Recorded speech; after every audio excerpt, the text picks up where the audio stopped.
Hi, this is Ray Grelak, and I am the author of PemPro. Recently, a customer of mine came to me with the issue that they were having with an ASI294MM camera made by ZWO. This is with the ASCOM driver. So I ordered one of these cameras, and I got it today to try to reproduce the problem. And it was easy to reproduce. Certainly, whenever I did a one-by-one binned image, they would fail with a memory allocation error.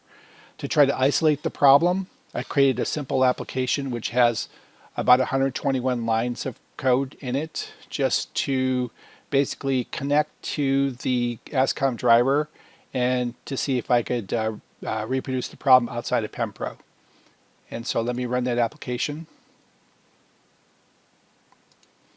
Note that the application is running in x86 mode because PemPro needs to run in x86 mode. There's about 1 GB limit to memory for VB.NET, which PemPro is mostly. So this kind of emulates the application space that PemPro has. As you can see, though, there's only 17 megabytes of memory being used so far when the application starts up. So let's select the camera. And the camera is the ASI294MM. Now the memory utilization is up to about 43 megabytes. Now I'm going to connect to this camera now. And notice the big jump in memory here. Just connecting. I haven't even taken an image yet. And it's now using 581 megabytes, or almost over a half a gigabyte jump just to connect to the camera. Now, when I take an image, what happens? It uses even more memory and it runs out of memory.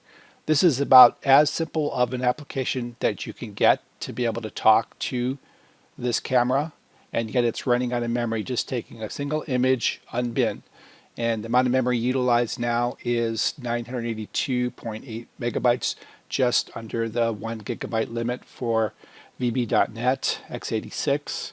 I'm hoping that the ZWO ASCOM developers will take a look at their camera driver to see why it's using so much information, or why it's using so much memory just to take one image of 40 megapixel camera.